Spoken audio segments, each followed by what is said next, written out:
Welcome to today's video. This is going to be 5 things I wish I had tried before buying new makeup.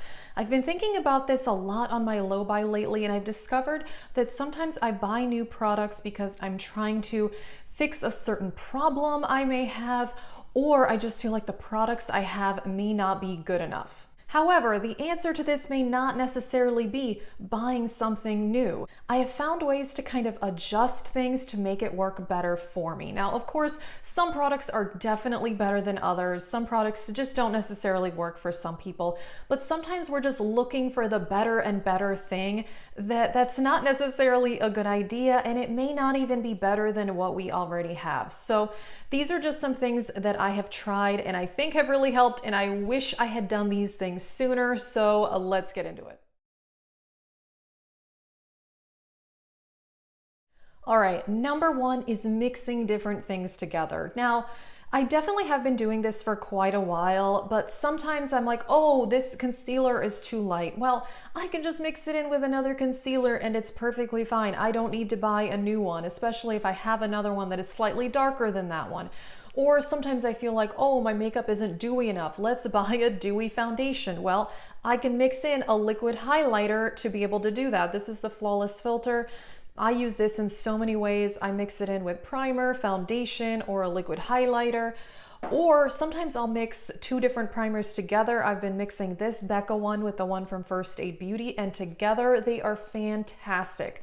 And you can do this with so many things. Obviously, you can Franken products, or you can layer 2 different highlighters together. You can layer 2 different blushes together. You don't necessarily need to buy a new color when you can mix the ones that you have. So again, I'm really trying to do this as much as possible when I'm craving something new or something slightly different.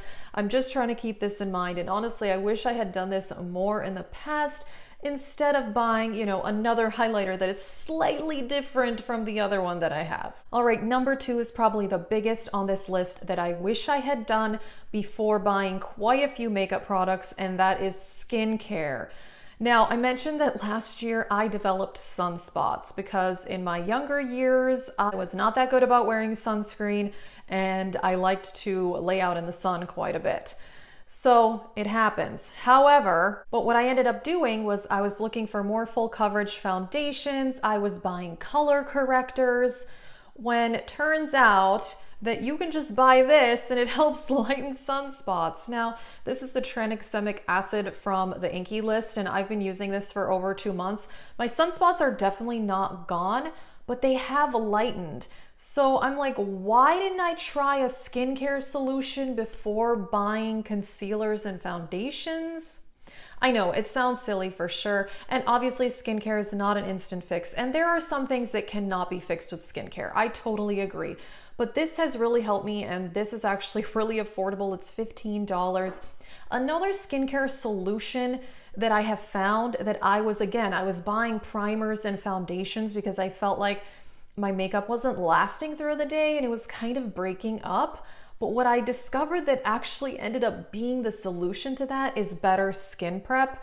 So what I started doing is just putting on a plain moisturizer underneath my sunscreen, because I was just putting on like a moisturizer with sunscreen and then putting on makeup, but I discovered putting a heavier moisturizer and then the one with sunscreen on top and then going in with my makeup made a bigger difference to the lasting power and the appearance of my foundation, way more than the actual foundation and primers that I was using. So again, I was out there searching for the perfect primers and all of that when skincare made a much, much bigger difference. Number 3 is experimenting with makeup brushes.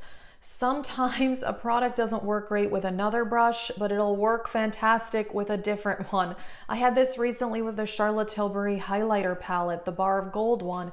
I felt like it wasn't really picking up on my usual highlighter brush, and I grabbed a different style brush that I already owned, and it works so well with that. I think about this a lot when I see like first impression videos, because not all eyeshadows, blushes, highlighters will work best with the same brushes. Sometimes you do need to change it up a little bit. I own a decent amount of makeup brushes, not a ton, but I have enough different styles that I can kind of switch it up a little bit if a certain product is not working well. And I just found that often that is the solution instead of going out and buying a totally different product. Number 4 is something that I will say does not always work, but that is using a product for different than its intended purposes.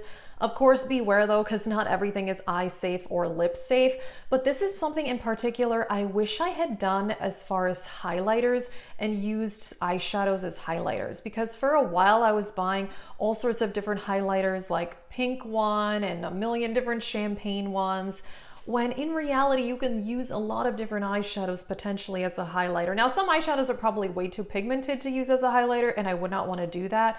But for something like a pink duochrome, definitely that would work well.